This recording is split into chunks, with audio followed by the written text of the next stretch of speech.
CBS가 이준석을 쳤습니다. 그렇게 뉴스쇼나 기타 프로그램에서 개장수에 우호적이더니 재밌습니다. 그리고 뒤에서는 이준석의 후한무치함에 대해서 보고드립니다. CBS는 오늘 사장 남천동에서 제공한 바로 이 전설적인 짤방의 조사에서 20대 남성 비율이 매우 높다는 걸 지적했습니다. 그러니까 이준석이 즉각 페북에 반박을 하면서 이렇게 셀까지 언급하며 해명을 하기 시작했습니다. 셀가중이라면 이준석의 해명은 어느 정도 이해는 됩니다. 그런데 제가 아는 명태균식 패급 RDD 여조는 림가중일 텐데 하고 그 여조 개요를 보니 역시나 림가중입니다. 여러분, 이준석 해명을 보면 다 해명하는 것처럼 말하면서 본질을 흐립니다. 어제 나경원 의원이 이 부분에 대해서 해명하라고 하니까 이준석이 뭐라고 했습니까? 원래 다 받아보는데 정치 하루 이틀 하심? 이렇게 나가지 않습니까? 우리가 궁금한 건 했어 안 했어? 아 이건 아니구나. 누구한테 받았어? 머니투데이 기자야? 아니면 PNR이야? 그것도 아니면 명태야? 이거 아닙니까? 당연 이 부분은 높은 확률로 기자가 먼저 알려줄 확률은 적습니다. 명태 아니면 PNR인데 이준석과 명태균의 높은 신뢰관계를 보면 명태균일 확률이 높겠죠. 그러면 왜 이 부분이 중요하느냐? 자꾸 이준석은 이렇게 하나둘 해명을 하면 결국 계속 해명을 해야 하는 분위기로 갈 수밖에 없기 때문입니다. 관련한 중요한 영상 보시고 이어가 보겠습니다. 이준석 당시 국민의힘 대표가 가출을 했던 적이 있습니다. 당대표, 그 대선 당시에. 대선 때 뭐 심지어 사라지지도 않았어. 중간중간에 뭐 어디 연락하고 무슨 뭐 누굴 통해서 천안함 통해서 막 뭘 얘기하기도 하고 막 네. 순천 갔다가 대구 갔다가 막 장지원 지역구 사무실 가가지고 막 사진 찍고 막 이 연병 떨었잖아요. 그 가출 사건.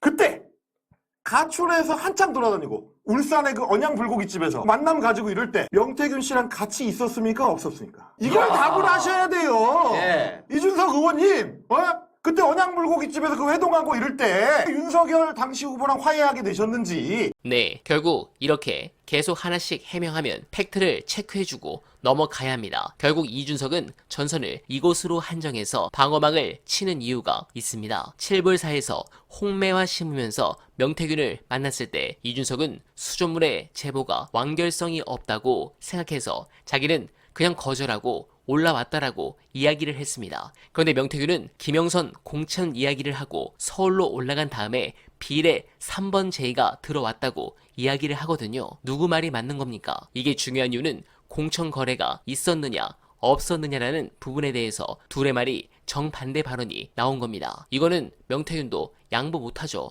자신의 발언이 다 거짓말로 밝혀지면 허풍쟁이네 이렇게 되니까 바로 검찰이 구속시킬 겁니다. 그래서 이 부분이 중요한 것이고 결국 3번을 준다고 했다면 완결성이 없다고 드립친 그 텔레그램 말고 다른 걸 봤으니까 그런 거 아니겠습니까? 뉴스토마토가 얘기하는 게 바로 그 부분이지 않습니까? 이거 까라고 결국 이준석은 그걸 까기 싫은 겁니다. 이걸 까서 윤석열 정부가 휘청이고 무너지는 것도 나중에 유승민처럼 될까봐 싫은 것도 있지만 나중에 명태균이 그걸로 문제가 된다면 같이 망하자고 폭로할 수 있는 다른 건이 있을 가능성도 있기 때문입니다. 여기서 저는 저의 동지이자 친구인 고양이 뉴스 보도에 주목합니다. 보시면 창원 부분의 이권 관련해서 한 목소리를 내는 부분에 대해서 매우 이상하다고 지적을 했습니다.